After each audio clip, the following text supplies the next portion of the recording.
Assalamualaikum warahmatullahi wabarakatuh. Salam sejahtera bagi kita semua. Shalom, Om Swastiastu. Namo Buddhaya. Salam kebajikan. Sebelumnya, perkenalkan nama saya Adinda Dianisari dengan NIM 2319103014141. Nama saya Nabila Mufidah Salma dengan NIM 231910301081. Nama saya Ventra Vela Santi Utami dengan NIM 231810401025. Nama saya Clara Aprilia Dirja dengan NIM 231910301043. Saya Dela Auliana Fadila Aziza dengan NIM 2318104011021. Mohon izin Bu Murni dan teman-teman, kelompok kami akan membahas tentang ideologi liberalisme Prancis. Liberalisme adalah ideologi, pandangan filsafat, dan tradisi politik yang didasarkan pada pemahaman bahwa kebebasan dan persamaan hak adalah nilai yang utama. Paham liberalisme mulai berkembang pada abad ke-18 dan 19 di Prancis dan Inggris. Kelahiran liberalisme di Prancis untuk pertama kalinya dikobarkan oleh kaum borjuis.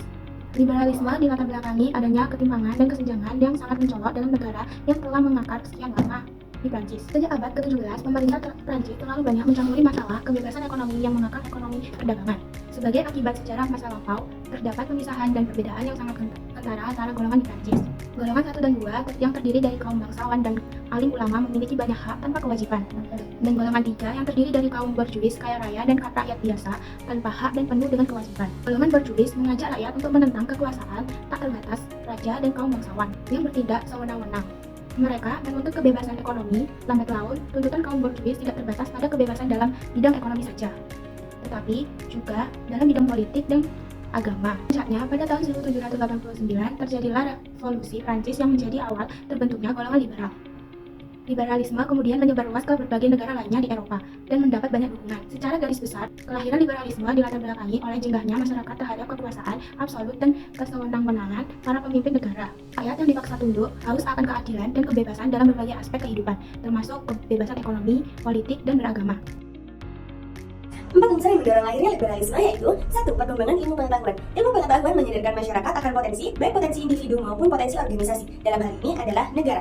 2. Pemanfaatan alat-alat teknologi. Kemudahan teknologi dari waktu ke waktu memudahkan manusia dalam mengelola berbagai aspek kehidupannya. Yang ketiga, ada perubahan sosial masyarakat. Perubahan sosial di mana masyarakat mulai enggan terkurung di dalam pemerintahan yang timpang. Yang keempat, timbulnya kesadaran memperbarui cara hidup. Memperbarui cara hidup menjadi tidak lanjut atas perkembangan ilmu pengetahuan di tengah masyarakat. Masyarakat terdorong untuk merealisasikan potensi-potensi yang dimiliki. Kaum liberalis menolak adanya pembatasan, khususnya dari pemerintah dan agama. Liberalisme mengkehendaki pertukaran gagasan yang bebas, ekonomi pasar yang mendukung usaha pribadi, dan sistem pemerintahan yang transparan. Prancis menerapkan ideologi liberalisme yang memengaruhi berbagai struktur melalui beberapa cara. Yang pertama, politik. Di demokrasi, Prancis telah menerapkan demokrasi parlementer dengan sistem multipartai. Meskipun demikian, adanya gerakan populis seperti Front National telah meningkatkan ketegangan politis. Yang kedua, ekonomi. Di pasar bebas, Prancis telah mengadopsi ekonomi pasar bebas dengan integrasi kuat dalam Uni Eropa. Namun, reaksi terhadap efek negatif globalisasi dan keputusan Brexit telah meningkatkan debat tentang independensi ekonomi. 3. Sosial. Di keadilan sosial, Prancis memiliki sistem keamanan sosial yang canggih, termasuk asisten medis universal dan pensiun yang stabil. Meskipun ada tekanan untuk merevisi birokrasi dan efektivitas sistem ini. Yang keempat, budaya. Di ekspresi individual, Prancis mempertahankan tradisi kebebasan berekspresi yang kuat termasuk dalam seni, media, dan agama. Ini tercermin dalam undang-undang melindungi privasi dan kebebasan informasi. Liberalisme di Prancis memiliki kekurangan karena dinilai belum mampu mengatasi berbagai masalah yang mendasar seperti halnya krisis ekonomi, tingginya pengangguran, dan ketidakstabilan ekonomi masih berlanjut, dan seringkali kebijakan liberal dianggap justru memperburuk kondisi sosial sehingga hal ini memicu ketidakpuasan masyarakat seperti yang terlihat dalam gerakan rompi kuning. Selain itu, meskipun liberalisme mengedepankan kesetaraan, masalah rasisme sistemik masih kuat, terutama dirasakan oleh kelompok-kelompok minoritas seperti imigran, di mana hal ini menunjukkan bahwa liberalisme belum sepenuhnya berhasil melindungi hak-hak semua warga negara. Penegakan hak asasi manusia juga dinilai tidak selalu konsisten, di mana pemerintah dinilai lebih berpihak pada kelas menengah dan atas, sementara kelompok terpinggirkan seringkali tidak mendapatkan perlindungan yang layak. Kritik lain juga diarahkan pada feminisme liberal yang dinilai tidak mewakili seluruh perempuan, khususnya yang berasal dari latar belakang ras dan kelas sosial yang berbeda. Dan terakhir, liberalisme di Prancis dianggap kurang tanggap terhadap tantangan globalisasi seperti migrasi dan perubahan iklim, sehingga kebijakan yang ada seringkali tidak mampu memenuhi kebutuhan seluruh masyarakat. Negara lain umumnya mengakui beberapa kelebihan ideologi liberal di Prancis meski juga mencatat beberapa keterbatasan.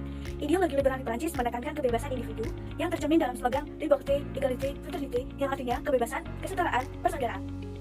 Kebebasan ini didefinisikan dalam pasal 4 Deklarasi 1789 yang menggarisbawahi bahwa setiap orang bebas melakukan apapun selama tidak merugikan orang lain. Selain itu, Prancis dikenal dengan penolakannya terhadap otoritarianisme dan fokusnya pada demokrasi, seperti yang terlihat dalam transformasi dari monarki absolut menjadi republik demokratis setelah Revolusi Prancis. Liberalisme di Prancis juga membangun institusi yang melindungi kebebasan individu dan menegakkan supremasi hukum, sehingga menciptakan stabilitas politik dan perlindungan hak-hak asasi manusia. tingkat internasional, Prancis aktif mempromosikan nilai-nilai liberal seperti demokrasi dan hak asasi manusia melalui institusi global seperti PBB dan Uni Eropa.